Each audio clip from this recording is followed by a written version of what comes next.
Market के अंदर एक जोर का झटका लगा है करीब 15-20 मिनट पहले। 100 पॉइंट देखते देखते मार्केट भर भरा के गिर गया और जो मेहनत कर रहा था कि 22,500 को रोक ले, वो पूरी की पूरी मेहनत खराब हो रही है। बैंक निफ्टी की तस्वीर थोड़ी ज़्यादा खराब है। बैंक निफ्टी आज में वापस 48,000 टेस्ट करने की तरफ पहुंच रहा है। 48,500 का बैंक निफ्टी 48,200 पे तो आ ही चुका है। अब सिर्फ 200 पॉइंट ही दूर है 48,000 से। आप ये जो सीधा फॉल की लाइन जो देख पा रहे हैं, ये मार्केट्स के अंदर अभी बनी है पिछले 15 से 20 मिनट में। इंडिया विक्स 10 का 10 खड़ा है। कोई भी शेयर में बड़े शेयर में मेजर क्रैक नहीं आया, बल्कि ओवरऑल मार्केट्स के अंदर क्रैक आया। और ये ओवरऑल मार्केट्स का अगर बयान करना हो, आपको दिखाना हो, तो मैं आपको स्मॉल कैप और मिड कैप भी दिखाऊंगा। एक बार ज़रा उसका चार्ट भी दिखाइएगा, स्मॉल कैप का, मिड कैप का भी। वहाँ भी बहुत तेज़ी से एकदम से गिरावट आई है। आज सुबह से अगर आप चेक कर रहे होंगे तो ऑप्शंस का ट्रेड कॉल्स और पुट में दोनों में प्रीमियम मीटिंग का चल रहा था, लेकिन अब सिर्फ और सिर्फ कॉल्स में प्रीमियम मीटिंग है, पुट्स में नहीं है। ये निफ्टी का मिड कैप इंडेक्स, ये निफ्टी का स्मॉल कैप इंडेक्स आपकी स्क्रीन पर दोनों ही डेज लो टेस्ट कर रहे हैं। मार्केट ने एक गंभीर झटका लिया है। हालांकि विक्स 14.5 के आसपास का है, ये बताने के लिए सफिशिएंट है कि बाजार रिकवर भी कर सकता है, बट अभी तो नहीं है। दो चीज़ें आज ठीक करके जानी ही होंगी मार्केट्स को अगर इस रिदम को मेंटेन रखना है। पहला, 22,500 के ऊपर क्लोज करना ही होगा निफ्टी को, और बैंक निफ्टी को कम से कम 48,300 के ऊपर क्लोज करना ही होगा। अगर ये दोनों हो जाते हैं तो वैसी कोई दिक्कत नहीं है। ये एडवांस डिक्लाइन की रेशियो आपकी स्क्रीन पर आ रही है। 176 शेयरों के अंदर आज नुकसान है। एनएससी और बीएससी में भी तब्दीली हुई है। सुबह बढ़ने वाले शेयरों की तादाद ठीक थी, जबकि बाजार ज़्यादा खराब नहीं खुले थे और एडवांस डिक्लाइन की रेशियो ठीक आई थी। लेकिन अभी बाजार गिरे हैं और एडवांस डिक्लाइन उससे भी ज़्यादा बदतर हुआ है, उससे ज़्यादा ख़राब हुआ है। तो ये आप अपनी स्क्रीन पर इस समय नोटिस कर रहे होंगे। 4-5 बड़े शेयरों के आपको नाम दिखा देता हूँ, बता भी देता हूँ, स्क्रीन पर देख भी लीजिए। उसमें से सबसे कम गिरने वालों शेयरों में से एक है, वो HDFC बैंक। मामूली 1 रुपये की गिरावट है। रिलायंस भी ज़्यादा नहीं टूटा, सिर्फ 9 से 10 रुपये ही नीचे है। TCS, इन्फोसिस, LNT, HUL, ये भी सभी शेयर्स आपकी स्क्रीन पर आ जाएंगे। आप उसको देख लीजिएगा, नोटिस कर लीजिएगा। एक और चीज़ जो मेरे को मार्केट्स के अंदर दिख रही है वो है वॉल्यूम्स। जो भी बाजार कर रहा है वो लो द वॉल्यूम्स के साथ कर रहा है। पिछले 2 दिन से 1% का भी ओपन इंटरेस्ट नहीं है। आज भी कुछ फ्यूचर्स में मेरे को वैसा ही दिख रहा है, ओपन इंटरेस्ट है नहीं, कॉल्स एक्टिव हैं।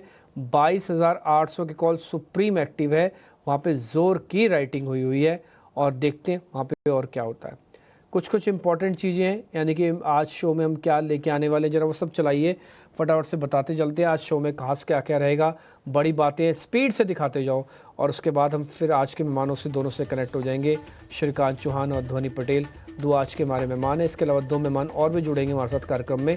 तो आज 4 मेहमानों के साथ हम कोशिश करेंगे आपके सामने सारे पॉइंट्स रख पाएँ। 2:35 थोड़ी देर में क्लोजिंग के ट्रेड्स आना शुरू हो जाएंगे। BTST STBT 3:15 बजे शुरू होगा। इवेंट्स टू वॉच 3:20 पे।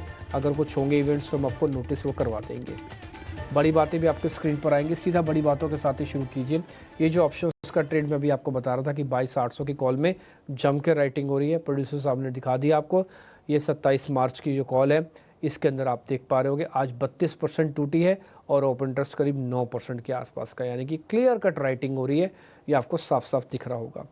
मेरे सहयोगी अभिषेक भी मेरे साथ बने रहेंगे। अगले 1 घंटे के लिए हम आपके साथ कनेक्टेड रहेंगे। मेहमानों को जोड़ लेते हैं। श्रीकांत चौहान, ध्वनि पटेल। श्रीकांत भाई नमस्ते, थैंक यू वेरी मच आज समय देने के लिए। आपको ना मैंने सुबह आज फ़ोन किया था, वो एक्चुअली मैं फ़ोन इसलिए किया था क्योंकि मैं चाह रहा था कि सुबह आप हमारे साथ 5-10 मिनट के लिए जुड़ जाओ, लेकिन फिर आपने हमको रिवर्ट किया कि आपकी मीटिंग चल रही थी 12 बजे तक, तो आपकी मीटिंग ही चली। सर क्या डिस्कस कर रहे थे आज मीटिंग में आप? मार्केट तो कमज़ोर है, आज क्या डिस्कशन हो रहा था? देखिए, मार्केट जब कमजोर होता है तभी मीटिंग्स की जो बोलते हैं ना शेड्यूल्स है वो भर जाते हैं काफी सारे। और फिर कैसे ये पर्टिकुलर मार्केट को मैनेज हाँ, क्या करना है, बट ऐसे देखा जाए तो एवरी मंडे हमारा एक कॉल रहता है और it continues with branches as well as other verticals. अच्छा तो थोड़ा कॉल बना हो जाता है। बाकी आपके कॉल्स, अच्छा आपका अच्छा, कॉल आया था तभी मैं ओके उसी ओके। वक्त कॉल के अंदर था, मैं मीटिंग में था इसके लिए। बाकी अगर देखा जाए तो यस, हाँ आपने मैं जैसे समझ गया, मैं क्या कहीं yes, लंबी मीटिंग में होंगे तभी सर रिप्लाई नहीं कर रहे हैं, नहीं तो रिप्लाई हाँ, नहीं तो हमेशा आपके करते ही हैं, अमूमन तो आपके रिप्लाई कर ही देते हैं। आपके मेरे को लग कॉल रहा है को लंबी यस, मीटिंग में होंगे। हाँ आपके कॉल को रिप्लाई नहीं करना इम्पॉसिबल। हाँ, नहीं नहीं सर, ऐसी बात नहीं, हाँ प्लीज, बिल्कुल। तो थैंक यू। देखिए अगर अच्छा मार्केट सर की अगर बताइए बात जरा करें फिर तो अभी क्या मार्केट के अंदर क्या करना है, आज तो पूरा डैमेज कर रहा है। हाँ इनफैक्ट अगर आज का जो सेल ऑफ है वो थोड़ा वीकनेस एक्सपेक्टेड था, लेकिन इतना बड़ा सेल ऑफ आएगा नहीं लग रहा था। बट ये सभी आ चुका है। बट इट्स गुड, क्योंकि क्या था कि आज मॉर्निंग में जो मार्केट खुलने के बाद ऊपर चला गया था विदाउट गिविंग एनी टाइम, तो वो थोड़ा-सा रिस्की लग रहा था कि ये जो मार्केट ऊपर गया हुआ है इसमें करेक्शन आ सकता है, क्योंकि आज इनफैक्ट एक्सपेक्टेड था कि फर्स्ट हाफ में मार्केट पहले करेक्ट करे, बट बाद में आ रहा है तो इट्स फाइन। हमें लगता है कि market in line with expectations है, मार्केट करेक्शन में आ रहा है। शायद 22,400 450 जो अभी के लेवल्स है, इसी रेंज के अंदर मार्केट के लिए बहुत ही अच्छा सपोर्ट है। अगर आप ऑप्शन स्टैटिस्टिक्स के बेसिस पे भी देखोगे तो जो सपोर्ट्स है वो भी शिफ्ट हो चुके हैं, और मुझे लगता है कि जब तक मार्केट 22,300 के नीचे बंद नहीं आ रहा है तब तक हम सेफ है इस मार्केट में, और वापस से रिबाउंड कर सकते हैं। तो ओवरऑल तो लग रहा है कि मार्केट वापस से एक बार 22,800 850 के लेवल्स आने वाले कुछ दिनों में दिखा सकता है। अभी का जो करेक्शन है, इनफैक्ट अभी जो मार्केट करेक्ट हुआ है वो एक अपॉर्चुनिटी है for creating Contra long position in this market. 22,300 का स्टॉप लॉस रखें, पोजिशनल व्यू रखें। वेरी शॉर्ट टर्म के व्यू के साथ ट्रेड करना डिम्पी जी मुझे लगता है बहुत ही मुश्किल है, क्योंकि मार्केट उतना वॉलेटाइल है और न्यूज़ फ्लो भी उतना ही अनसर्टेन है। ठीक है, इंडेक्स पर आपके लिए रणनीति निश्चित तौर पर काफ़ी ज़्यादा उतार चढ़ाव है। देखिए सुबह की रंगत कुछ और थी, शाम होते होते सारी चीज़ें रिवर्स हो गई और प्रेशर बन रहा है। हम देख रहे हैं कि डाउ फ्यूचर में करीब करीब 350 400 को के आसपास की गिरावट है। नेस्डेक फ्यूचर की बात करें तो 1% से ज़्यादा की नरमी वहाँ पर भी है। तो मतलब बाकी जगह चीज़ें जब खराब हो रही हैं तो वो भी हम ले रहे हैं, अपने यहाँ जो अच्छी चीज़ हो रही है उसका कुछ इम्पैक्ट आ नहीं रहा है। एफआईज लगातार उठे हैं, तो ये बड़ा चैलेंजिंग सिचुएशन है। पिछले हफ्ते 2-3 सत्र की तेज़ी हुई है, बट ऐसी जब गिरावट होती है तो सारे का सारा कॉन्फिडेंस फिर से डोल जाता है। 220 अंक आज दिन के ऊपर इस तरह से निफ्टी नीचे है। लेकिन आपके लिए ट्रेड समझने की कोशिश करते हैं। हमारे दोनों के दोनों एक्सपर्ट तैयार हैं, ध्वनि पटेल, श्रीकांत चौहान। ध्वनि, शुरुआत आपसे करेंगे। नमस्कार, बताइए ट्रेड्स क्या खोजे आपने क्लोजिंग के लिए? Good afternoon Abhishek ji. Definitely यहाँ पे मार्केट में जिस हिसाब का ट्रेंड देखने को मिल रहा है, तो ट्रेंड जो है वो हमारी एक प्रायोरिटी होती है यहाँ पे। उसी हिसाब से मुझे इस तरफ जो ट्रेड दिख रहा है वो है ट्रेंड के अंदर सेल करके चलने की सलाह रहेगी। ओवरऑल काउंटर यहाँ पे वीक है, और गिरते मार्केट में हमेशा हमने देखा है कि काउंटर अपनी जो प्राइमरी यहाँ पे ट्रेंड है गिरावट का, यहाँ पे जो माहौल है इसका, वो इसके अंदर बना हुआ देखने को मिल सकता है। ओवरऑल डेरिवेटिव डेटा भी बताता है कि 4500 के टारगेट्स के लिए यहाँ पे जो गिरावट है वो बनी रहेगी। तो उस टारगेट के लिए आपको करंट लेवल से सेल करना है, और आपका स्टॉप लॉस जो है वो 4995 का लगा के रखना है। एक ही ट्रेड रहेगा गिवन द मार्केट्स। ट्रेड कम रखिए, बट यहाँ पे जो श्योरिटी मिल रही है उसमें ट्रेड कीजिए। बाजार में जो ट्रेंड है वो है बिकवाली का, और आपको ट्रेंड के लिए पकड़ना है ट्रेंड को। टारगेट होगा 4,500 रुपए का और स्टॉप लॉस 4,995। ध्वनि, ये 5 रुपए आपने क्यों छोड़ा? पूरे 5,000 कर देती हैं आप। जी बिल्कुल कर सकते हैं उसको वहां पर, बट यहाँ पे ओवरऑल इन लेवल्स के पास ही एक रेजिस्टेंस देखने को मिलेगा, तो वहां से जो है वो रिवर्सल इसके ऊपर नहीं देखने को मिल सकता है। तो 4995 का यहाँ पे कंफर्टेबल एक स्टॉप लॉस बनता है। हाँ ठीक है, ये एक ही शेयर है ध्वनि की तरफ से, कन्विक्शन यहीं पर है, इसलिए आपको एक सेल साइड की ट्रेड बाजार में ध्वनि सुझा रही है। श्रीकांत जी नमस्कार, आप बताइए, आपके पास भी सेल आइडियाज हैं या फिर कुछ काउंटर बाय करेंगे आप?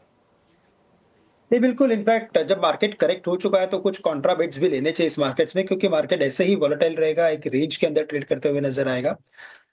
वेरी फर्स्ट, अगर मुझे इस पर्टिकुलर मार्केट में कोई अगर लॉन्ग का ट्रेड अगर लेना है, कोई कॉन्ट्रा खरीदारी अगर करनी है, तो मैं खरीदूंगा जुबिलेंट फूड्स को। हमें लगता है कि टेक्निकली, फंडामेंटली दोनों बेसिस पे अगर आप देखें तो काफी अच्छे लेवल्स पे स्टॉक आ चुका है।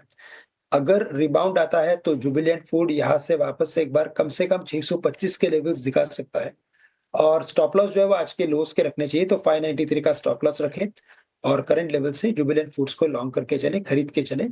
625 का टारगेट रहेगा।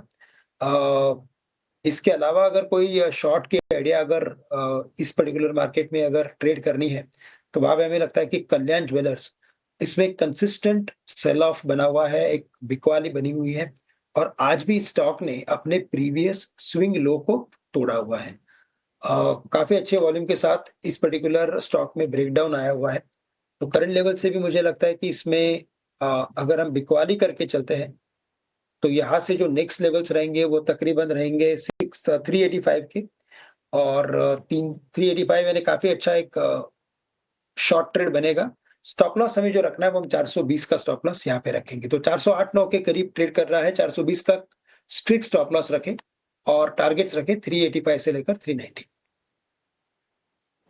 ठीक है, कल्याण ज्वेलर्स में लगातार प्रेशर है और आपको बिकवाली करके चलनी है 385 रुपए के टारगेट के लिए, 420 रुपए का स्टॉप लॉस। और हम देख रहे हैं कि 3 सत्र से लगातार एक तरफा फॉल हो रही है और वैसे भी महीने भर में 20% से ज़्यादा ये शेयर करेक्ट हो चुका है। जुबिलेंट फूड पर खरीदारी की सलाह आपको दे रहे हैं श्रीकांत जी, लेकिन ब्रोकरेजेस का भरोसा एक और शेयर पर है और वो है इन्फोसिस का। इन्फोसिस पर सीएलएसए की रिपोर्ट आई है। सीएलएसए के ये कहना है कि वैल्यूएशंस काफ़ी ज़्यादा आकर्षक हैं और यहाँ से कंपनी के लिए डिमांड की सिनेरियो भी अच्छी दिख रही है। श्रीकांत जी, आपसे ही व्यू चाहिए जरा इन्फोसिस पर। 1% की तेजी, आज 1700 रुपए का आंकड़ा भी पार किया इन्फोसिस ने। आपको कैसा लग रहा है इसका स्ट्रक्चर? देखिए, तो वैसे इन्फोसिस के अगर ओवरऑल स्ट्रक्चर की बात करें तो अभी भी इसमें वीकनेस है और इसने अपने इंपॉर्टेंट सपोर्ट को तोड़ा हुआ है 1700 के लेवल्स को। फंडामेंटली काफी अट्रैक्टिव है। हमारे भी जो फंडामेंटल बेस से जो कॉल है वो उसमें बाय की ही रेटिंग है। बट प्रॉब्लम एक है कि प्राइस जो है वो इंडिकेट कर रही है कि अभी भी इसमें काफी वीकनेस है और जब तक ये स्टॉक 1750 के ऊपर ट्रेड नहीं करेगा तब तक हमें लगता है कि ये दिक्कत बनी रहेगी और इनफैक्ट ये दिक्कत और बढ़ सकती है। तो अगर मार्केट में वीकनेस आती है तो हमें लगता है कि ये स्टॉक करेक्शन में एक बार 1650 या 1630 तक के भी लेवल्स दिखा सकता है। तो करंट लेवल से हमें लगता है कि अगर कुछ लॉन्ग की पोजीशन बनानी है, कुछ खरीदारी करनी है with a short term view, तो बिल्कुल भी एडवाइजेबल नहीं है, अवॉइड करें। अगर पोजिशनल व्यू रखना है, तो पोजिशनल व्यू के साथ खरीदोगे तो आपको स्टॉप लॉस रखना पड़ेगा स्ट्रिक्टली एट 1680 क्योंकि ये स्टॉक करेक्ट हो सकता है आने वाले कुछ हफ्तों में। ठीक है, तो बाजार में देखिए 2 चीज़ें बड़ी इंपॉर्टेंट है और दोनों चीज़ें आपको नोटिस करके बताई श्रीकांत जी ने कि एक तो टाइमिंग, लेना कब है और टाइम कब तक रखना है। ये काफ़ी आपकी मदद करेंगे अगर आप ये 2 चीज़ें अपनी डिफाइन कर लेंगे तो। इन्फोसिस आज आपको ऊपर ज़रूर दिखेगा लेकिन बहुत शॉर्ट टर्म का व्यू है तो आप दूर रहिए। पोजिशनल चाहें तो आप इसमें खरीदारी कर सकते हैं और लंबी अवधि में ऐसा कोई प्रॉब्लम है नहीं। एक और एक्सपर्ट को शो में शामिल करते हैं, हमारे साथ जुड़ गए हैं नीलेश जैन। नीलेश जी, बहुत शुक्रिया आपका समय देने के लिए। आपके शेयरों से शुरुआत कर लेते हैं। बताइए आप कहां पर बुलिश हैं या बेरिश हैं, क्या खरीदेंगे बेचेंगे sir? Very good afternoon to you Abhishek ji. देखिए, बैलेंस अप्रोच यहाँ पे रखने की सलाह होगी। जिस हिसाब से आज हमें ऊपरी स्तरों से प्रॉफिट टेकिंग देखने को मिल रही है, तो यहाँ पे स्टॉक स्पेसिफिक फोकस करके चलने की सलाह होगी। सबसे पहले खरीदारी वाला स्टॉक रडार पर आया है वो है जेएसडब्ल्यू एनर्जी। इस पर्टिकुलर स्टॉक में आज के सेशन में पिछले 2 दिनों की गिरावट के बाद एक फिर से रिबाउंड देखने को मिल रहा है और इस रिबाउंड को देखते हुए ऐसा लग रहा है कि एक फॉलो अप मूव हमें यहाँ पे देखने को मिल सकता है। तो ऊपरी स्तरों पर ये फॉलो अप मूव इस पर्टिकुलर काउंटर को 535 तक की ओर ले जा सकता है। 535 के टारगेट को ध्यान में रखिए। 493 का स्टॉप लॉस रखना होगा एंड जेएसडब्ल्यू एनर्जी के इस पर्टिकुलर काउंटर को लॉन्ग करने की सलाह होगी। इसके अलावा जो शॉर्ट वाला आइडिया है वो है इन्फो एज नौकरी के फ्यूचर्स में बिकवाली करने की सलाह होगी। लगातार यहाँ पे series of lower top and lower top formation बन रहे हैं और आज एग्रेसिव शॉर्ट बिल्डअप भी यहाँ पे देखने को मिल रहे हैं। तो यहाँ पे नौकरी के फीचर्स को शॉर्ट करने की सलाह होगी। स्टॉप लॉस रखना होगा 6750 का एंड लोअर साइड में टारगेट होंगे 6350 के। ठीक है, ये अलग अलग स्टॉक्स हम आपके सामने रखने की कोशिश कर रहे हैं जिसमें सभी मेहमान आपको बता रहे हैं कि कहाँ पे सौदा लेना और कहाँ पे छोड़ना भी है। सर, सेल के ट्रेड वापस से आ गए सुर्खियों में। इससे पहले 3-4 दिन से पहले आप देख रहे होंगे सेल के ट्रेड नहीं आ रहे थे, तो आज मार्केट ने क्रैक दिखाए फिर से और ज़बरदस्त क्रैक है ये। मैं तो ऐसे एक्सपेक्ट भी नहीं कर रहा था कि मार्केट ऐसे खोएगा पॉइंट्स वापस से, लेकिन खो रहा है। अब करें क्या, जो सामने दिख ही रहा है वो आपके सामने पॉइंट्स रखना ज़रूरी भी है। चलिए देखते हैं शॉर्ट्स और कहाँ पे गंभीरता से बन रहे हैं, एक बार ज़रा चेक करते हैं। डिक्सन टेक्नोलॉजीज़ में गिरावट काफ़ी ज़्यादा है आज फिर से, करीब 5% और वैसे देखा जाए तो 30% ज़्यादा शेयर टूट चुका है। 13,000 का हमारी एक सहयोगी आज डिक्सन की मैनेजमेंट से भी मिलेंगी, अगर कुछ इंपॉर्टेंट होगा तो आपके सामने ज़रूर रखेंगे भी। डिक्सन टेक्नोलॉजी एक बार ध्वनि आप चेक करेंगे और कितना टूटेगा। जी, यहाँ पे डिक्सन टेक का जो चार्ट स्ट्रक्चर है वीकलीज पे काफी इंटरेस्टिंग पॉइंट पे है। अगर हम देखें यहाँ पे 50 वीक की जो यहाँ पे एवरेज होती है उसको काउंटर यहाँ पे रीटेस्ट करता हुआ देखने को मिल रहा है। नीचे की तरफ में उन्हीं लेवल्स के पास काउंटर जो है वो अभी फिलहाल के लिए ट्रेड कर रहा है। 13,000 का लेवल काफी इंपॉर्टेंट होगा इसके लिए। 13,000 का लेवल अगर हम यहाँ पे ब्रीच करते हैं तो वीकली स्ट्रक्चर सजेस्ट कर रहा है कि इसके अंदर ये जो फॉल है वो हमें देखने को मिल सकती है वापस से 12,130 के लेवल तक। तो काफी इंपॉर्टेंट जंक्शन पे अभी हम ट्रेड कर रहे हैं। इन लेवल्स को ब्रेक करने पे काउंटर के अंदर गिरावट जो है वो और देखने को मिलेगी। 100 पॉइंट आज जो बैंक निफ्टी के अंदर जोड़े हैं ना, कि बस इसको जोड़ने में 3 दिन 4 दिन भी लग जाते हैं, लेकिन मार्केट जब एक तरह से खोता है ना इस सारे पॉइंट्स को, तो दो चीज़ों का नुकसान तो सबसे ज़्यादा होता है। पहला कन्विक्शन लॉस होता है, और एक कन्विक्शन बहुत इंपॉर्टेंट चीज़ होती है मार्केट्स के अंदर। मैं बोलूँगा भाव से ज़्यादा कन्विक्शन का गेम होता है ये ऑल अबाउट। हम क्योंकि सब के सब प्रोबेबिलिटी के बिजनेस के अंदर है, किसी को कुछ नहीं मालूम होता कि अगले 4 दिन में क्या हो सकता है मार्केट के अंदर। सब अपनी अपनी कैलकुलेशंस और प्रोबेबिलिटी से बता रहे होते हैं, अच्छा ऐसा हो सकता है, और जिसकी प्रोबेबिलिटी जितनी ठीक उतना बड़ा एनालिस्ट, ऐसा समझा जाए इसको। और बहुत ही ब्लंट बोल रहा हूँ मैं आपके सामने। अब मार्केट जब इस तरह से फॉल करता है ना, तो इसी कन्विक्शन को तोड़ता है, आपके सारे इंटेलिजेंस को, आपकी सारी पढ़ाई को, आपके सारे चीज़ों को वो डिस्ट्रॉय करता है, डैमेज करता है। फिर आप कोई भी चीज़ बोलेंगे ना, तो आप डर डर के बोलेंगे। हिंदी में कहते हैं दूध का जला छाछ भी फूक फूक के पीता है। फिर आप बड़ा पैसा नहीं बना पाते। कन्विक्शन लॉस होने का ये नुकसान होता है। फिर आप चलोगे तो छोटा छोटा पैसे बनाओगे। ऐसा नहीं कि आपकी पढ़ाई ख़राब हो जाती है, बट बड़ा पैसा बनाने से आप इसलिए रुक जाओगे क्योंकि आप मन टूट बैठा है आपका। तो वो जो आज हो रहा है ना मार्केट के अंदर, ये अच्छा नहीं हो रहा है ये। और एक हो भी सोमवार वाले दिन रहा है। दूसरा, ये हफ्ता छोटा है, इस बार होली की छुट्टी लगेगी एक दिन की, ठीक। तो ये डैमेज कर देगा पिछले हफ्ते की हुई सारी मेहनत को। इसलिए थोड़ी सी सब्र रखिएगा। नो एग्रेशन, नो डिप्रेशन, सुबह भी हमने आपको बताया था। आराम से ट्रेड कीजिए, कुछ ज़्यादा बड़ा काम मत कीजिएगा। एक ऑप्शंस का ट्रेड आपके सामने रखते हैं। ओशो कृष्णन हमारे साथ जुड़ रहे हैं।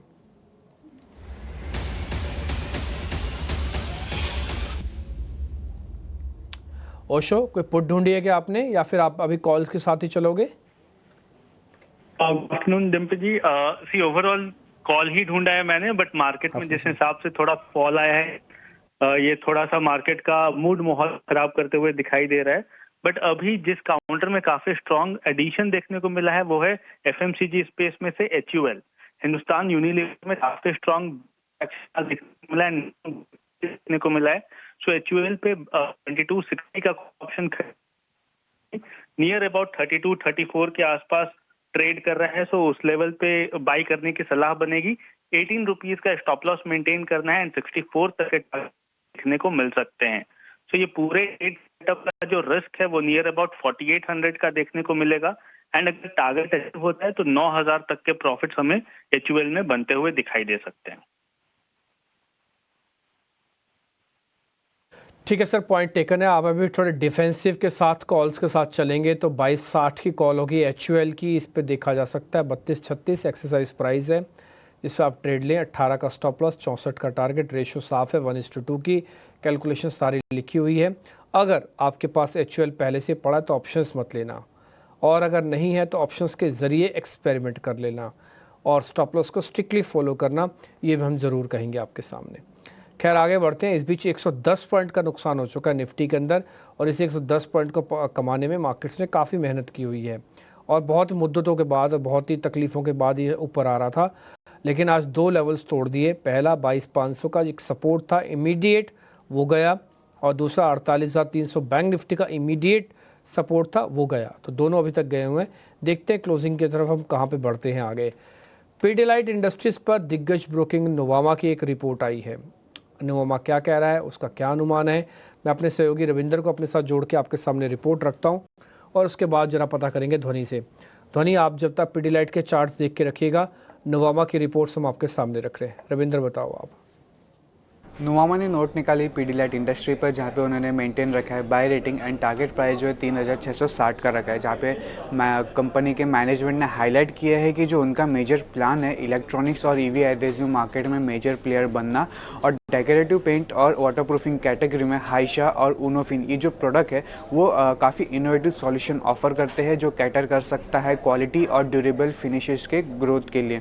इसी के साथ साथ जो रॉफ मार्केट है, रॉफ जो है वो मार्केट लीडर हो सकता है टाइल और स्टोन सॉल्यूशन में, और जो एस्टिमेटेड मार्केट शेयर है वो 25 से 30 बिलियन रुपीस का हो सकता है।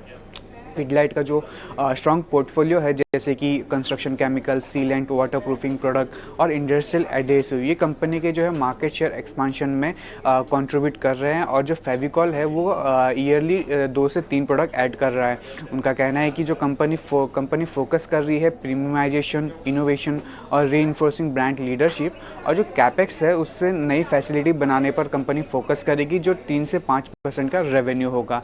कंपनी का जो प्लान है एक्सपांड करना बियॉन्ड इंडिया इमर्जिंग मार्केट्स में, और जो कि लार्जली सिमिलर होंगे इंडियन मार्केट से। और कंपनी का एम है कि जो वॉल्यूम अंडरलाइंग जो वॉल्यूम ग्रोथ है वो डबल डिजिट हो सकता है, और जो टारगेटेड एबिटा मार्जिन है वो 20 से 24% के बीच में हो सकता है। और नोवामा का मानना है कि Q2 FY26 में जो अर्बन डिमांड है उसमें इम्प्रूवमेंट देखने को मिल सकती है। ठीक है, पॉइंट टेकन है। धोनी, एक बार जरा आप चेक कर लेना, ये रिपोर्ट्स तो हमने रख दी। पिडिलाइट अभी डेज लो टेस्ट कर रहा है, क्या करना है?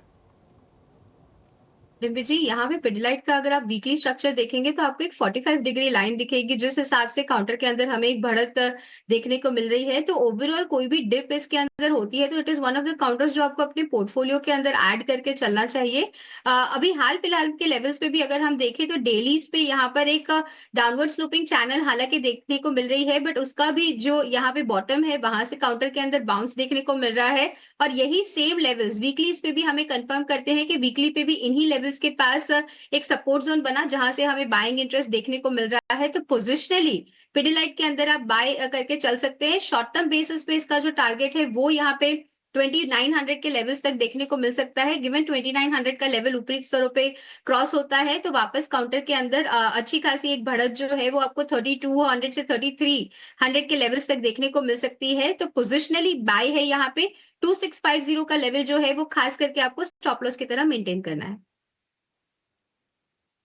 ठीक है, पिडिलाइट को लेकर ये व्यू दिन के निचले स्तरों के आसपास ही फिलहाल आपको ट्रेड करता हुआ दिखाई देगा, और बाजार भी हम देखने की अब दिन के निचले स्तर के आसपास आ गया है। जो निफ्टी की गिरावट है 117 अंकों की हो गई है, लेकिन अगर आप दिन के ऊपरी स्तर से जोड़ेंगे तो तकरीबन 250 से 250 अंकों के आसपास की नरमी आ गई है। निफ्टी बैंक है 350 अंक नीचे। लेकिन इस कमजोरी में भी हम देख रहे हैं कि पावर वाले जो शेयर हैं वो मजबूत हैं। पावर ग्रिड आज लीड कर रहा है, करीब 3% के आसपास की तेजी हम देख रहे हैं। JSW एनर्जी में आज तेजी है, टॉरेंट पावर में आज तेजी दिखी। ये जोश है क्यों, ये जरा समझते हैं। हमारे सहयोगी वरुण दुबे हमारे साथ जुड़ गए हैं। वरुण, बताइए, पावर का परफॉर्मेंस बड़ा पावरफुल है, क्या रीजन है इसके पीछे? पावर का परफॉर्मेंस पावरफुल इसलिए है क्योंकि हीट वेव शुरू हो चुकी है। आप देखिए काफ़ी जगह देश में अगर आप देखेंगे तो गर्मियां जो है वो अब अपने चरम पे ऑलरेडी आ चुकी है और काफ़ी जगह हीट वेव शुरू हो चुकी है। और अनुमान ये लगाया जा रहा है कि आने वाले दिनों में ये गर्मी जो है वो शायद और बढ़ सकती है और इसकी वजह से जो पीक पावर डिमांड है उसमें अच्छी खासी बढ़ोतरी हो सकती है। इनफैक्ट माना ये जा रहा है कि 220 गीगावाट से बढ़ के ये करीब करीब 240 गीगावाट के आसपास रह सकती है। स्ट्रीट पे एनालिस्ट यही मान के चल रहे हैं। जाहिर सी बात है, गर्मी बढ़ रही है तो उसका इम्पैक्ट जो है वो सीधे सीधे पावर कंजम्पशन पे पड़ता है, क्योंकि घर में एसीज जो है वो ज़्यादा यूज़ होते हैं जो कि ज़्यादा से ज़्यादा पावर को कंज्यूम करते हैं। इसके लिए भी ये पीक पावर डिमांड जो है उसमें बढ़ोतरी का अनुमान लगाया जा रहा है। कहा यह भी जा रहा है कि ऊर्जा मंत्रालय जो है मजबूत मांग के चलते धारा 11 जो है उसका इस्तेमाल कर सकती है। इसमें बेसिकली होता यह है कि आपको जो ओवरऑल अगर आपने प्लांट को मेंटेनेंस के लिए भी बंद किया है तो वो आप नहीं कर सकते, किसी तरह भी आप अपने प्लांट्स को शट डाउन नहीं कर सकते और आपको ज़्यादा से ज़्यादा पावर सप्लाई जो है वो करनी पड़ेगी। तो कहीं ना कहीं इसका इस्तेमाल जो है वो भी सरकार कर सकती है और सरकार को लगता है कि पीक पावर डिमांड जो है वो 270 गीगावाट तक रह सकती है। आप सोचिए, एनालिस्ट कह रहे हैं कि 240 तक रह सकती है, लेकिन सरकार खुद ये मान के चल रही है कि शायद ये डिमांड जो है वो 270 गीगावाट के आसपास पहुंच सकती है। तो इस तरह का पावर जो है का इस्तेमाल जो है आने वाले समय में होने वाला है। अगर आप देखेंगे तो मांग में पिछले 4-5 महीनों में 9% के आसपास की ग्रोथ जो है वो ऑलरेडी देखने मिल चुकी है। वैल्यूएशंस के लिहाज से भी देखेंगे तो स्टॉक जो है मार्केट में गिरावट आई तो साथ में इन स्टॉक्स में भी गिरावट हो गई, लेकिन फंडामेंटल्स तो इनके खराब हुए नहीं हैं। इनफैक्ट अगर गर्मी यहाँ से और बढ़ती है तो इन कंपनियों को तो उससे फ़ायदा ही होने वाला है, क्योंकि जाहिर सी बात है पावर की मांग जो है वो बढ़ेगी। इसके लिए आप देख रहे हैं पावर ग्रिड हो, टाटा पावर हो या फिर जितने भी पावर रिलेटेड स्टॉक्स हो, इनमें आज अच्छी खासी तेज़ी देखने मिल रही है। तो गर्मी का फ़ायदा जो है वो बढ़ती गर्मी का फ़ायदा पावर कंपनियों को मिल रहा है। गर्मी के चलते गर्म हो रही है शेयर भी। वरुण, देखिए मुंबई में तो गर्मी पड़ने से शुरू हो गई है। दिल्ली में, दिल्ली एनसीआर में, नॉर्थ में भी थोड़ी सी राहत है। होली बीतेगी तो यहाँ पर भी गर्मी की शुरुआत जरूर हो जाएगी। ठीक है, बहुत शुक्रिया आपका ये सारी चीजें बताने के लिए। तो जो पीक पावर डिमांड है वो भी बढ़ने का अनुमान है, और जैसा कि वरुण बता रहे हैं कि सरकार सेक्शन 11 का भी इस्तेमाल कर सकती है इलेक्ट्रिसिटी एक्ट का, जिसके तहत अगर जरूरत पड़ती है तो प्लांट को आपको चलाने पड़ेंगे। कुछ कुछ क्लॉजेज हैं, उसके अंदर डिटेल हम नहीं जाएंगे। लेकिन पावर शेयरों पर एक जरा व्यू चाहिए आपसे श्रीकांत जी। पावर ग्रिड हम ऑलरेडी देख रहे हैं कि 3% ऊपर है, अपनी स्ट्रेंथ को बना के रखने में कामयाब है, बावजूद जिसके कि बाजार नीचे आया है। अगर एक दो शेयर मान लीजिए मैं 2 से 3 महीने के लिए लेना हो तो आप क्या सजेस्ट करेंगे? बिल्कुल शॉर्ट टर्म नहीं चाहिए, हमें पोजिशनल चाहिए थोड़ा सा। बिल्कुल। तो अभिषेक जी देखिए, अगर इनफैक्ट पावर के स्टॉक्स इस बार जो गिरे थे वो थोड़े एक्सपेक्टेशंस के बियॉन्ड थे, क्योंकि ऐसा लग रहा था कि पर कैपिटा पावर कंजम्पशन तो बढ़ते ही जा रहा है सालों साल, तो इतने नहीं गिरने चाहिए थे, लेकिन मार्केट के करेक्शन के साथ गिरे। अभी वापस से रिक्वायरमेंट है तो स्टॉक्स ऊपर आ रहे हैं। मुझे लगता है कि इसमें 2 स्टॉक्स स्पेसिफिकली ध्यान रखें।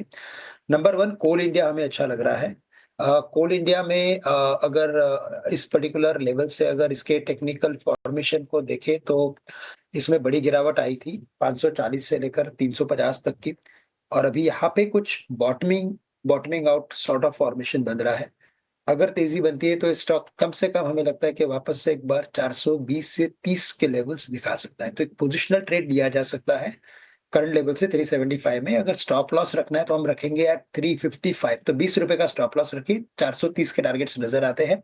और इसके अलावा हमें लगता है कि टाटा पावर ये एक ऐसा स्टॉक है कि जिसमें अच्छी खासी इसमें भी बड़ी गिरावट आई थी, लेकिन अभी पॉजिटिव डाइवर्जेंस इसमें आ चुका है, और ग्रेजुअल रैली अगर इसमें बनती है तो ये स्टॉक भी कम से कम अपने 390 तक के लेवल्स को रिज्यूम कर सकता है।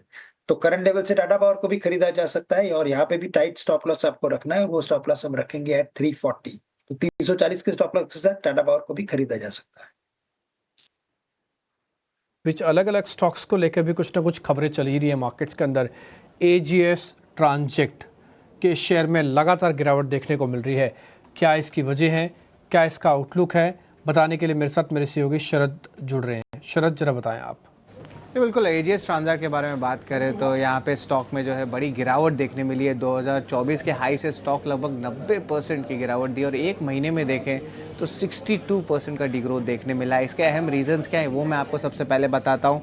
सबसे पहले जो है कंपनी ने डिफ़ॉल्ट की है पेमेंट पे, जो ऑब्लिगेशंस पे, और जो स्टैट्यूटरी ड्यूज़ होते हैं जैसे कि जीएसटी वाला हुआ, टीडीएस हुआ, वो कंपनी पे नहीं कर पा रही है। इसका जो टोटल डिफ़ॉल्ट अमाउंट है लगभग 21 करोड़ का है। और जो लेंडर्स है इसके बात करें तो बंधन बैंक, एचडीएफसी बैंक जो हैं इसके जो लेंडर्स बनते हैं। अगर स्टॉक के बारे में बताएं कि ये फ्री फॉल मोड में क्यों है, इतना भारी गिरावट एक महीने में देखने मिली है और स्टॉक में बड़ी सेलिंग आ रही है, इसका मेन रीज़न जो है मैं बताता हूँ आपको। जो इंसॉल्वेंसी प्रोसीडिंग्स है, उनके क्रेडिटर्स जो है उन्हें थ्रेट कर रहे हैं। क्रेडिट रेटिंग डाउनग्रेड्स की भी बात करें तो वहाँ पे डिफ़ॉल्ट स्टेटस आ गया है, खास करके क्रिस्टल और इंडिया रेटिंग्स को लेके। रेजिग्नेशंस देखने मिले आपके 4 इंडिपेंडेंट डायरेक्टर्स के, और जो एटीएम ऑपरेशंस है वो भी इम्पैक्ट हुआ बैंक्स में। टोटल ड्यूज़ की बात करें तो 726 करोड़ का टोटल ड्यूज़ आया है, जिसमें एसबीआई और एक्सिस बैंक का भी कंसिडरेबल शेयर है। अगर बात करें तो ये तो शेयर होल्डर की लॉस हुई, लेकिन जो बहुत सारे जो नॉर्मल एटीएम जाने वाले लोग हैं उनको भी इम्पैक्ट पड़ा। अभी इसके कारण एक कॉन्टेजियन या सेकेंड ऑर्डर इफेक्ट बैंक्स में पड़ा है। यहाँ पे जो है वाइड स्प्रेड डिस्ट्रप्शंस देखने मिल रही है, खास करके SBI, ICICI bank, axis bank पे, जहाँ पे लगभग 38,000 एटीएम्स को जो है इम्पैक्ट किया गया है। एसबीआई सबसे ज़्यादा इम्पैक्ट जो है लगभग 14,000 अनसर्विसेबल एटीएम्स को देखने मिला है। और आईसीआईसीआई और एक्सिस बैंक की बात करें तो वो अब माइग्रेट कर रहे हैं एटीएम्स को अलग अलग सर्विस प्रोवाइडर्स के पास, तो नुकसान शेयर होल्डर्स का तो हो ही रहा है। इसके अलावा जो एटीएम में लाइन में खड़े हुए हैं वो अपने पैसे ना निकाल पा रहे हैं, ना कुछ और ऑपरेशंस कर पा रहे हैं, तो इसके कारण दोनों तरफ से प्रॉब्लम्स देखने मिल रही है। नहीं, बात आपकी बिल्कुल ठीक है। और एक कंपनी इंटीग्रेटेड सॉल्यूशंस प्रोवाइड करने वाली कंपनी थी, लेकिन मैंने एक इसका चार्ट भी डाला, जैसे आप बता रहे थे ना कि बहुत तेज़ी से टूटा है। शरत, एक बार प्रोड्यूसर साहब ज़रा चार्ट दिखाइएगा। और ये सितंबर 2024 के अंदर, यानी कि आज से करीब 6 महीने पहले तक ये कंपनी करीब 114 रुपये की थी, और आज ये कंपनी की कीमत रह गई सिर्फ 14 रुपये।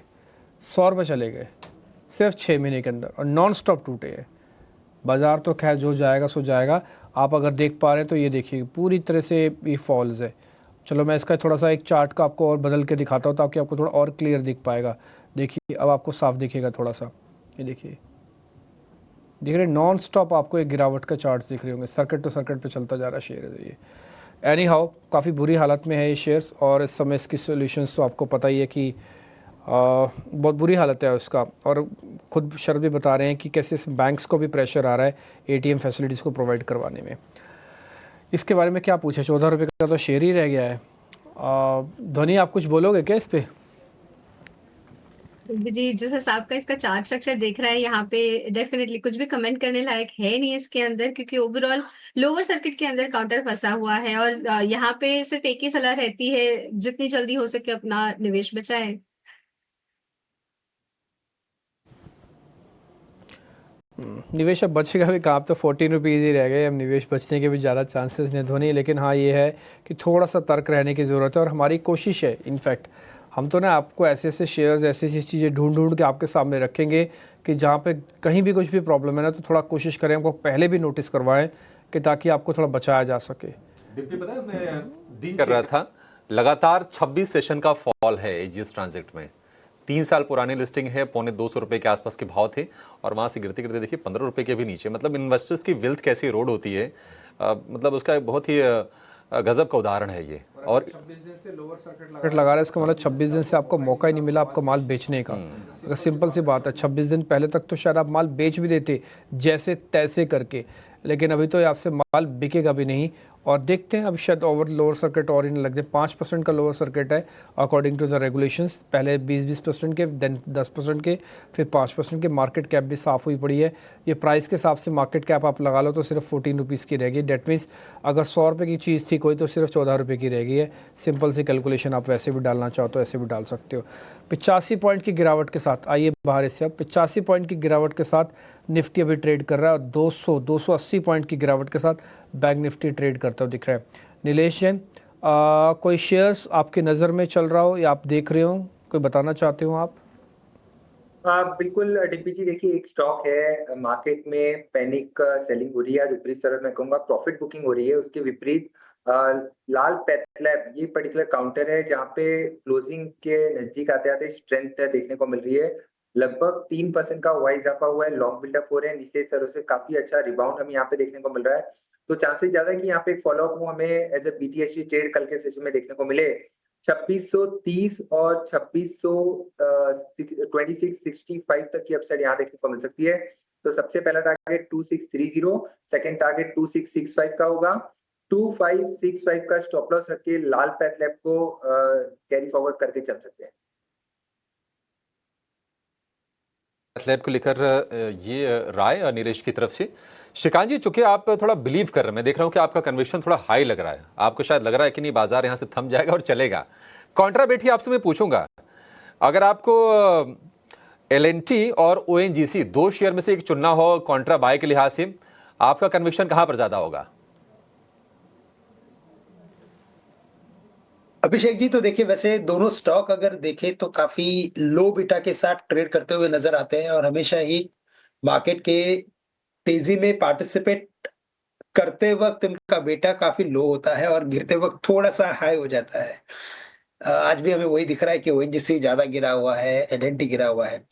बट ओवरऑल अगर देखें तो मुझे लगता है कि करंट सिनेरियो को अगर हम रीड करें तो आने वाले दिनों में हम आईआईपी के नंबर्स देखने वाले हैं, और अब लगता है कि आईआईपी के नंबर्स थोड़े और बेटर आ सकते हैं। करंट लेवल से हमें लगता है कि लार्सन में लॉन्ग की पोजीशन बनाई जा सकती है, खरीदा जा सकता है इसे as compare to ONGC. ONGC pressure में है क्योंकि एक तो क्रूड भी नीचे है, और वैसे भी देखा जाए तो इमीडिएट बेसिस पे अगर स्टीप फॉर्मेशन बनाए तो ओएनजीसी का बना हुआ है, इसमें बड़ी गिरावट आई है। तो लार्सन को करंट लेवल से खरीदा जा सकता है। स्टॉप लॉस हम रखेंगे काफी नियर बाय का, 3120 का स्टॉप लॉस रखें और 3170-80 के रेंज में खरीदे। थोड़ा पोजिशनल ट्रेड ले क्योंकि आईआईपी के नंबर्स 12 तारीख के करीब आएंगे, तो तब तक हमें लगता है कि वापस से स्टॉक एक बार 3350 तक के लेवल्स दिखा सकता है। लार्सन को करंट लेवल से खरीदा जा सकता है। बेहतर लग रहा है 3350 के लेवल के लिए आप खरीदिए। और हाल फिलहाल हमने देखा भी था कि जो कंस्ट्रक्शन और कैपिटल गुड्स वाली जो कंपनीज हैं, अच्छी बाइंग हुई थी। लास्ट वीक की अगर हम बात करें तो बढ़िया मोमेंटम हमने देखा था सीमेंस में, कमिंस में, बीएचईएल, एबीबी, एलएनटी भी चला था। थोड़ी सुपर इस तरह से प्रॉफिटिंग आ रही, ये बढ़िया आपके लिए एंट्री पॉइंट भी बन सकता है। एक खबर आ रही है शुगर इंडस्ट्री को लेकर। दरअसल एथेनॉल को लेकर 12 मार्च को एक बैठक है और शुगर कंपनी की जो संगठन है इस्मा, ये बैठक करने जा रही है। इस बैठक का एजेंडा क्या है, ये बताने के लिए हमारे सहयोगी समीर दीक्षित हमारे साथ जुड़ गए हैं। समीर, बताइए क्या फोकस में होगा, क्या चर्चा होगी बैठक में? से जुड़ी हुई अहम खबर कि 12 मार्च को शुगर कंपनियां एक अहम बैठक करने जा रही हैं। इस्मा यानी कि sugar and bio energy manufacture association की बैठक करेगी 12 मार्च को और इस बैठक के 2 एजेंडे होंगे। सबसे पहला एजेंडा है एथेनॉल की कीमतों की समीक्षा और दूसरा एजेंडा रहेगा इंटरेस्ट सबवेंशन स्कीम, जो कि कोऑपरेटिव सेक्टर के लिए है। सूत्र ये बता रहे हैं कि जो हाल ही में सरकार ने, केंद्र सरकार ने, या यूं कहें कि कैबिनेट ने जो एथेनॉल की कीमतों में प्राइस रिवीजन किया था, उससे शुगर कंपनी को कोई राहत नहीं हुई, क्योंकि ये सिर्फ सी हैवी मोलासेस के लिए किया गया था, जो कि एथेनॉल प्रोडक्शन में उसका रेशियो वह मुश्किल 5 से 10% ही है, 10% भी नहीं है। लिहाजा सी हैवी मोलासेस के प्राइस रिवीजन से शुगर कंपनी को कोई राहत नहीं मिली है। दूसरा उनका ये बड़ा गंभीर आरोप है कि इससे उन्होंने अब तक जो भी इन्वेस्टमेंट किए हैं एथेनॉल प्रोडक्शन के लिए, भारी भरकम जो निवेश किया हुआ है, वो अब रिस्क पे आ चुका है अगर ये कीमतों में बढ़ोतरी नहीं होती है। तो एथेनॉल प्राइस रिवीजन, विशेषकर बी हैवी मोलासेस को लेकर के ये चर्चा होने जा रही है। और दूसरी बात यह है कि कोऑपरेटिव्स को जो इंटरेस्ट सबवेंशन स्कीम का फायदा दिया जा रहा है और अन्य को नहीं दिया जा रहा है, इस पर भी चर्चा होने जा रही है। सूत्र ये बता रहे हैं कि बैठक के बाद संभवतः एक मेमोरेंडम सरकार को सौंपा जा सकता है इस्मा की तरफ से और उसका मकसद यही होगा कि सरकार अपने फैसलों पर पुनर्विचार करे और एथेनॉल की कीमतों में प्राइस रिवीजन करे, ताकि जो इंडस्ट्री का जो अब तक निवेश है वो सुरक्षित बना रहे। इसके साथ ही साथ सूत्र ये भी बता रहे हैं कि अगला जो शुगर सीजन होगा, नया शुगर सीजन से पहले ही सरकार से पॉलिसी क्लैरिटी चाहती है इंडस्ट्री बॉडी, और ये इसलिए भी जरूरी है कि अगर आपने निवेश किया है और अगर आपको कीमतों में उस तरीके का सपोर्ट नहीं मिल रहा है, तो भी शुगर इंडस्ट्री को लगता है कि कम से कम एक क्लैरिटी आए और उसके बाद ही वो आने वाले समय में अपना निवेश या फिर क्या फैसला लेना वो तय कर पाएंगे। तो इन अहम बिंदुओं पर 12 मार्च को एक अहम बैठक हो रही है शुगर कंपनीज की। उसके बाद संभवतः सरकार को ज्ञापन सौंपा जा सकता है। सूत्र ये बता रहे हैं कि अगर सरकार की बेरुखी रहती है या उनकी मांगों को गंभीरता से नहीं सुना जाता है, तो शुगर कंपनीज कुछ अहम और कड़े फैसले आने वाले दिनों में ले सकती है। ठीक है, शुगर को लेकर ये बैठक होगी, देखते हैं। देखिए, कैबिनेट ने 2 महीने पहले जो डिसीजन आया था कि सी हेवी मोलासिस से जो इथेनॉल बनता है उसके प्राइसेस में 2.5% की बढ़ोतरी हुई थी। हालांकि इंडस्ट्री इतने से ही खुश नहीं है, थोड़ा और चाहिए। प्राइसेस में रिवीजन की मांग काफी लंबे समय से चल रही है। देखते हैं कि डिमांड क्या अब इस्मा करने जा रही है, बैठक से क्या कुछ निकलता है और उसके बाद सरकार क्या एक्शन लेती है, इस पर हमारी नजर बनी रहेगी। बाजार में लोअर लेवल से थोड़ी सी रिकवरी है। अभी जो 100 अंकों के आसपास की गिरावट हो गई थी वो रह गई है अब 80 अंकों के आसपास की। हालांकि सुबह जो बाजार में आए थे और जो रंगत देखी थी बाजार की, उनको काफ़ी ज़्यादा निराशा निश्चित तौर पर यहाँ पर हो रही है होगी। आज कंजम्पशन में ऑटो शेयरों का मूड खराब है। बजाज ऑटो, आयशर, हीरो मोटो ये गिरावट के शिकार हो रहे हैं। ध्वनि, आपसे जानना चाहेंगे हीरो मोटो या फिर बजाज, अब चूंकि ये शेयर 52 हफ्ते के निचले स्तरों के आसपास ही ट्रेड कर रहे हैं, यहाँ से आप सपोर्ट लेते हुए देख रहे हैं या फिर और गिरावट के शिकार हो सकते हैं ये? जी बिल्कुल अभिषेक जी, यहाँ पे बजाज ऑटो का अगर हम काउंटर देखते हैं तो यहाँ पे इसके अंदर गिरावट जो है वो हमें और बढ़ती हुई देखने को मिल सकती है, क्योंकि वीकलीज पे काउंटर जो है वो हमें पिछले 2 हफ्ते से काउंटर ने यहाँ पे अपनी 200 वीक की जो एवरेज है उसको नीचे की तरफ क्रॉस करा है। और अगर हम यहाँ पे ओवरऑल इसके काउंटर के अंदर देखते हैं भाव के हिसाब से, तो भी हमें इसके अंदर देखने को मिल रहा है कि ये गिरावट जो है वो और बढ़ती हुई देखने को मिल सकती है। वापस काउंटर जो है इसका सपोर्ट लेवल बन रहा है 6950 के लेवल्स के पास, उसको रिटेस्ट करता हुआ देखने को मिल सकता है। भाई नमस्ते, आपने क्या किया मार्केट के अंदर आज रीड, और जरा बताइए अपना आज का एक्सपीरियंस और आगे क्या रह सकता है मार्केट्स? अ, नमस्ते। बात करें मार्केट की तो डेफिनेटली आज भी हमने देखा एक वॉलेटाइल सेशन देखने मिला, हायर लेवल से थोड़ा करेक्शन देखने मिला है। बट ओवरऑल मार्केट में स्ट्रेंथ है, हमें लगता है थोड़ा यहाँ से 22,610 22,700 तक देखने मिल सकता है। 22,200 का सपोर्ट है निफ्टी के लिए। स्टॉक स्पेसिफिकेशन की बात करें तो यहाँ पे हमें गोदरेज इंडस्ट्रीज ये डेली चार्ट पे एक अच्छा स्ट्रक्चर बना है, तो यहाँ से खरीदने की सलाह है। 1125 का स्टॉप लॉस रखना है 1210 के टारगेट के लिए। गोदरेज इंडस्ट्रीज आप कह रहे हैं ना, और ये तो बकायदा डेज हाई भी है, 4% ऊपर भी आज मैं देख रहा था। जहाँ तक कंजम्पशन के शेयर ठीक थे, और अभी थोड़ी देर पहले हमारे एक ऑप्शंस के ट्रेड में ओशो जुड़े थे, वो HUL के कॉल दे के गए हैं आपको। गोदरेज इंडस्ट्रीज भी आपकी लिस्ट में आया है।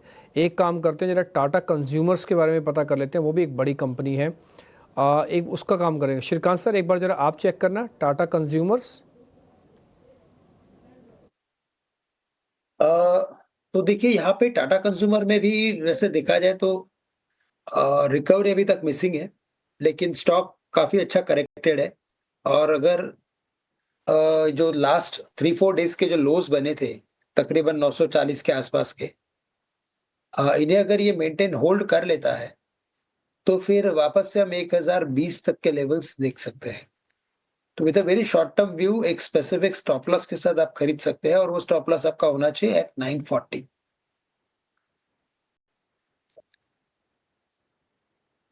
पॉइंट टेकन है। एक और शेयर भी है PB फिनटेक, आज करीब 2.25% ऊपर है। देवांग, एक बार जरा आप उसको चेक करेंगे। PB फिनटेक पॉलिसी बाजार नाम की कंपनी है, 1425 का रेट है। सो पॉलिसी बाजार की बात करें तो डेफिनेटली लास्ट फ्यू डेज से हम देखें कंसोलिडेशन हो रहा है स्टॉक में, थोड़ी गिरावट देखने के बाद। बट यहाँ पे लगता है एक पेस बना रहा है स्टॉक, तो यहाँ से एंट्री की जा सकती है। रिस्क रिवॉर्ड यहाँ पे फेवरेबल है। 1350 के स्टॉप लॉस से शॉर्ट टर्म में एंट्री की जा सकती है। अपसाइड अराउंड 1500 1520 तक के लेवल्स देखने मिल सकते हैं PB फिनटेक में। ठीक है, PB फिनटेक उसे लेकर 1520 के टारगेट। देवांग, कब तक आ जाएंगे टारगेट, क्योंकि लगभग 100 रुपए ऊपर के टारगेट है। यस, यहाँ पे शॉर्ट टर्म के लिए हम देख सकते हैं, बिकॉज काफी अच्छा करेक्शन देखने मिला, एक बेस बना रहा है स्टॉक, तो ये 1350 से स्टॉप लॉस से एंट्री की जा सकती है स्टॉक में। ठीक है, PB फिनटेक को लेकर व्यू। एक और शेयर जो आज काफी बड़े करेक्शन का शिकार हो रहा है वो है KI इंडस्ट्रीज का। 3000 रुपए के आसपास फिर से ये शेयर आ गया है। हमने देखा था कि जब ये खबर आई थी कि अल्ट्राटेक वायर और केबल सेगमेंट में एंट्री कर रहा है, तो पॉलीकैब, KI जो भी वायर एंड केबल वाली कंपनी है उसमें गिरावट आई थी। KI करीब करीब 6% टूटकर दिन के निचले स्तर पर है। 200 रुपए एक झटके में साफ हो गए हैं। श्रीकांत जी, क्या करें, दूर रहें इससे? कोई अगर लेने की सोच रहा है तो? बिल्कुल, तो अभिषेक जी दूर रहना चाहिए अभी भी, क्योंकि इसमें लगातार एक डाउनवर्ड ट्रेंड बना हुआ है। फॉलिंग टॉप, फॉलिंग बॉटम, या तो मैं कहूँगा लोअर टॉप लोअर बॉटम जैसी सीरीज बनी है। इम्पॉर्टेंट एक कंसोलिडेशन जो चल रहा था, उस कंसोलिडेशन के लोअर बाउंड्री को भी इसने काफी डिसिसिवली ब्रेक किया हुआ है। तो अगर उस रेंज को अगर कैलकुलेट करें तो वो रेंज लगभग 1000 पॉइंट्स की थी, और 3700 से अगर मैं 1000 पॉइंट्स निकालता हूं तो 2700 तक के टारगेट्स नजर आते हैं। तो हमें लगता है कि बिल्कुल इससे दूर रहना चाहिए। कम से कम 2700 के टारगेट्स नजर आते हैं आने वाले कुछ दिनों में, और उन लेवल्स के करीब आने के बाद हम वापस एक बार इसे रिव्यू करेंगे। लेकिन करंट लेवल से तो मैं यही कहूंगा कि इसे अवॉइड करें, या तो कोई भी अगर बाउंस बैक अगर मिलता है बिकॉज ऑफ एनी रीजन, आप अपनी पोजीशंस को कम करने का ही मूड बनाइए। 2700 रुपए तक गिर सकता है KI इंडस्ट्रीज का शेयर। थोड़ी देर पहले डिब्बे ने चर्चा की थी डिक्सन टेक की। डिक्सन टेक की जो गिरावट है और ज्यादा हो गई है, और अब ये भी शेयर 6% गिरावट है। KI 3000 के पास आ गया है और डिक्सन टेक 13000 के पास आ गया है। और हमने जो हैवी वेट्स हैं प्राइस के लिहाज से, उन शेयरों की लिस्ट भी हमने निकाली है, जिसमें हम देख रहे हैं कि 52 वीक हाई से तमाम शेयर ऐसे हैं कि 30% 35% के आसपास करेक्ट हो गए हैं। उसमें MRF भी है, उसमें 3M इंडिया है, हनीवेल ऑटोमेशन है, तमाम शेयर उसमें हैं जहां पर ये करेक्शन हो रहा है। डिक्सन में भी अगर हम हाल के स्तर से आप देखेंगे तो इसमें भी काफी ज्यादा सीवियर गिरावट है, क्योंकि 19,000 रुपए के ऊपर ये शेयर निकला था और 19,000 से करीब करीब 6,000 रुपए का करेक्शन शेयर में हो गया है, और अब 13,000 रुपए के आसपास ये कारोबार कर रहा है। इस बीच एक खबर आ रही है कि महाराष्ट्र में 4 व्हीलर गाड़ियों पर अतिरिक्त 1% का टैक्स लगेगा। जी हाँ, ये खबर आ रही है। 30 लाख से महंगी गाड़ियों पर 6% टैक्स लगेगा। तो थोड़ी सी फोर व्हीलर वाली जो कंपनीज हैं उनके लिए ये निराशा है। महाराष्ट्र सरकार आप अपना बजट पेश कर रही है और महायुति सरकार का ये पहला बजट है। सीएनजी पीएनजी से चलने वाली गाड़ियां महंगी होंगी, ये कुछ चीज़ें अभी निकल के आ रही हैं। बाकी जो भी बड़े अपडेट्स आएंगे वो भी आपके सामने हम लेकर ज़रूर आएंगे। लेकिन नीलेश जी, ऑलरेडी हम देख रहे हैं कि जो ऑटो कंपनीज हैं वहाँ पर प्रेशर है। इस खबर को कैसे देख रहे हैं? और ये टाटा मोटर या फिर M&M, टाटा मोटर थोड़ी सी स्ट्रेंथ दिखा रहा है, 600 से चलते चलते 650 के आसपास आए हैं, ये सस्टेन करेगा? और आपको एक्चुअल ट्रेंड रिवर्सल कब दिखेगा, कौन से लेवल के ऊपर? देखिए Abhishek ji, Tata Motors one of the under performer within the auto space रहा है काफी लंबे समय से, और अभी भी आज एक doji candle sort of formation बनता हुआ नजर आ रहा है। हो सकता है ये पुल बैक थोड़ा एक्सटेंड हो, बट इस पुल बैक में कन्विक्शन तब आएगा जब ये 700 के लेवल ऊपरी स्तर पर क्रॉस करेगा। तब तक ये lower top and low bottom formation का सिलसिला कंटिन्यू होता हुआ नजर आ सकता है। तो कोई भी पुल बैक अगर मिलता है तो सप्लाई आने के चांसेस ज्यादा है। निचले स्तरों पर लगभग 615 620 के आसपास के इंपॉर्टेंट सपोर्ट है। अगर वो ब्रेक हो जाते हैं तो निचले स्तर पर हो सकता है स्टॉक 550 के लेवल भी टच करता हुआ नजर आ सकता है। तो स्ट्रक्चर वाइज तो सिर्फ और सिर्फ पुल बैक ट्रेड फिलहाल हम देख रहे हैं, और 700 के ऊपर निकलेगा तो यहाँ पर कन्विक्शन हमें बनता हुआ नजर आएगा। टाटा मोटर्स को लेकर व्यू दूर है। अभी आपके बाइंग रेंज में आना नहीं चाहिए। देखिए 1250 रुपए के आसपास के भाव हो गए थे और वहां से गिर के ये शेयर ऑलमोस्ट आधा हो गया था, 600 रुपए के आसपास इसके भाव पहुंच गए थे। नीलेश जी, अब लगे हाथ एक काम कीजिए, कोई BTST या फिर STBT ट्रेड बता दीजिए। देखिए अपने ही स्टॉक को रिविजिट करना चाहूंगा। सबसे पहले नौकरी इन्फो एज, इस पर्टिकुलर स्टॉक पे जो बिकवाली करने की सलाह दी थी, वहां पर कन्विक्शन बना हुआ है कि काउंटर वीक है, और हो सकता है कल के सेशन में ये स्टॉक 6500 से 6400 तक के लेवल निचले स्तर पर दिखाता हुआ नजर आए। 6750 की स्टॉप लॉस से कोई भी पुल बैक अगर इन बिटवीन मिलता है तो वहां पे बिकवाली वाला ट्रेड ही लेने की सलाह होगी। ओवरऑल IT स्पेस में वैसे ही हम दबाव देख रहे हैं। इसके अलावा खरीदारी वाला स्टॉक जो हमने ऑलरेडी कवर किया है, लाल पैथलैब, इस पर्टिकुलर काउंटर पे हमें यहाँ पे थोड़ी फॉलोअप मूव कल के सेशन में देखने को मिल सकती है। 2630 2660 तक का मूव ऊपरी स्तर पर देखने को मिल सकता है। 2530 के स्टॉप लॉस से लाल पैथलैब में लॉन्ग पोजीशन बना के चल सकते हैं। डॉक्टर लाल पैथलैब और इन्फो एज, ये दो शेयर आपके रडार पर होने चाहिए कैरी ओवर ट्रेड के लिए नीलेश की तरफ से। श्रीकांत जी, बाजार में हम देख रहे हैं कि देखिए कन्विक्शन का नुकसान हो रहा है, मतलब भरोसा लौट नहीं पा रहा है। निफ्टी में गिरावट 100 अंकों के आसपास की है, निफ्टी बैंक 300 अंक नीचे है, एडवांस डिक्लाइन रेशियो बेहद खराब है, मिड कैप स्मॉल कैप में आज फिर से पिटाई देख रहे हैं। आपकी तरफ से कोई BTST या फिर STBT जाते जाते?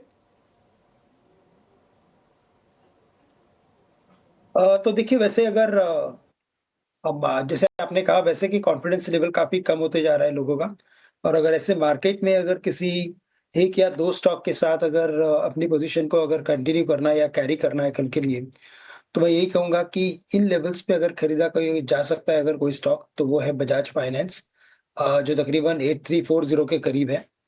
आज वैसे देखा जाए तो हायर लेवल्स पे ओपन होने के बाद एक बड़ी गिरावट इसमें देखने को मिली है, लेकिन साथ ही साथ मैं कहूंगा कि ये ओवरऑल सेक्टर एक न्यूज में है, और इसी वजह से हमें लगता है कि लोअर लेवल्स पे रिस्क रिवॉर्ड रेशियो बेहतर रहेगा।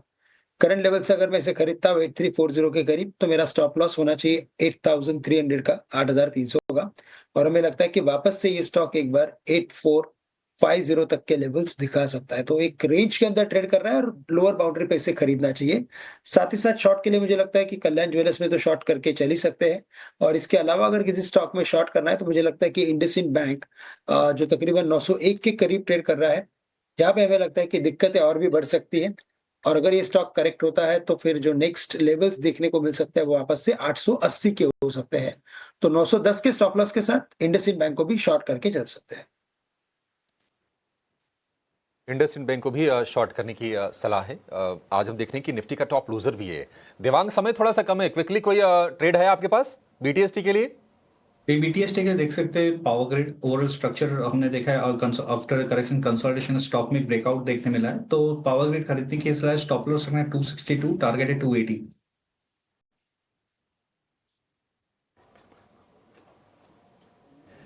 ओके, अब हम बढ़ रहे हैं क्लोजिंग की तरफ। अब शेयर्स तो नहीं पता करेंगे आप सब लोगों मेहमानों से, बट हम क्लोजिंग की तरफ ये देखे चलते हैं कि क्या डैमेज हुआ है आज। देखो आज कन्विक्शन का डैमेज तो हुआ है, इसमें कोई सेकंड थॉट नहीं है। देखो बाज़ार का कंसोलिडेशन का वर्ड ये होता है कि बाज़ार और गिरे नहीं, चले ना चले, रुक जाए, वो एक अलग मामला है ना। पिछले 2-4 दिन से ऐसे ही हो रहा है कि निफ्टी बैंक 100 150 पॉइंट खो रहा था और निफ्टी 6-7 पॉइंट ऊपर नीचे कर रहा था, विद लो वॉल्यूम भी कर रहा था। तो समझ में आता है कि ठीक है, जहाँ पे आप खड़े हो आप वहीं पे खड़े हो, 22,500 को बचा के खड़े हो। ऊपर जाते समय टफ कॉल थी, 22,800 के कॉल्स पे राइटिंग है, आपको सुबह भी हमने बताई थी, और ये 22,700 से ही शुरू हो गया था। लेकिन आज मार्केट ने 100 पॉइंट अपने खोए हैं, करीब 103 पॉइंट खोए हैं। ये क्या कर रहा है, कन्विक्शन लॉस कर रहा है, 22,500 के नीचे क्लोज करवा रहा है आपको। ठीक है, निफ्टी बैंक के अंदर आज 300 पॉइंट गए तो 48,000 के बेहद निकट आ गए। कल अगर गैप डाउन हो गए तो ये दोनों लेवल्स को और डैमेज करेगा। तो फिर क्या होगा, जो आपकी करी कराई मेहनत है उसमें पानी फिर जाएगा। आप एक एक तिनका एक एक ईंट करके तो जोड़ रहे हो, लेकिन एकाएक फिर से आंधी आए और सारी ईंटें और सारे तिनके उड़ा के ले जाए तो आपका दुख का लेवल थोड़ा ज़्यादा होगा। इससे पहले क्या था, मार्केट सिर्फ फ्री फ्लो था तो टूटे ही जा रहा था, आप अच्छा करो बुरा करो, लेकिन अब मार्केट थोड़ा थोड़ा रिस्पेक्ट करने लगा था। लेकिन अगर वैसा ही नेचर इसका वापस से आ जाएगा तो दुख और चिंता और डर भय सब वापस हो जाएगा। हमने 2 लेवल्स आपको और भी बताए थे, 49,200 और 22,800, यानी कि 22,800 और 49,200। जब तक ये दोनों लेवल्स नहीं आओगे आप दुश्मन की नगरी में हो। हमने सुबह भी आपको ये बात बताई थी कि अभी आप भले फाइटिंग स्पिरिट्स में जागे हो, बट आपका जोनर चेंज नहीं हुआ, अभी भी आप अपने ही देश में नहीं पहुँचे, अपने बुल्स के देश में नहीं पहुँचे। बट एनी हाउ, आज के जो टॉप गेनर्स लूजर्स हैं, जरा मैं वो फटाफट से आपके सामने रखता हूँ। आज दिन किसका अच्छा और किसका ख़राब रहा। पहले आते हैं गेनर्स पे। तो आज इंडस्ट्रीज़ की, वैसे इंडस्ट्री के हिसाब से तो पावर एंड कंपनीज़ का दिन अच्छा था। पावर ग्रिड बकायदा डेज हाई बंद हुआ। अडानी एनर्जी आज ठीक बंद हुआ। JSW एनर्जी आज ठीक बंद हुआ है। इसके अलावा हिंदुस्तान यूनिलीवर डिफेंसिव स्टॉक्स में ये ठीक बंद हुआ है। इसके अलावा PI इंडस्ट्रीज़, ICICI लोम्बार्ड और टॉरेंट पावर, ये कुछ एक शेयर्स हैं जो आज बढ़िया बंद हुए हैं, नुकसान वाले शेयर। टीटागढ़ के लिए आज दिन बेहद ख़राब था। डेरिवेटिव्स का स्टॉक है, जितना चला उतना टूटा, यानी कि जितना लास्ट टू लास्ट सेशन चला था उतना ही आज टूटा। करीब 7% की आई इंडस्ट्रीज़ भी 6% टूट गया। अमूमन ये शेयर कम टूटता था, बट आज इसमें भी गिरावट अच्छी दर्ज हुई है। बिरला सॉफ्ट, डिक्सन टेक, कल्याण जी ज्वेलर्स, ये कुछ एक और शेयर है, इंक्लूडिंग BSC, जो अभी भी रुकने का नाम नहीं ले रहे, लगातार टूट रहे हैं, लगातार कमज़ोर हो रहे हैं। ये कुछ एक शेयर्स हैं जिनका आज दिन ठीक नहीं किया। कुल मिला के थीम अभी भी वही रहेगी मार्केट्स की, कि मार्केट्स को कुछ क्रिटिकल लेवल्स को पार करके दिखाना होगा। सपोर्ट आज थोड़े से डैमेज हुए हैं, देखते हैं कल और क्या होगा। एडवांस डिक्लाइन की रेशियो भी आज ख़राब हुई है, क्योंकि मिड कैप और स्मॉल कैप भी करीब 1.5-2% नीचे जाके इंडाइसिस बंद हुए हैं। दिवांग शुक्रिया आपका। नीलेश भाई thank you very much time देने के लिए। श्रीकांत आपका भी शुक्रिया आज समय देने के लिए। और कल आपसे वापस मुलाकात होगी, या फिर आगे कभी भी मौका लगेगा तो आपसे मुलाकात ज़रूर होगी वापस से। मेरे को और अभिषेक को इजाज़त दे सकते हैं। नमस्कार।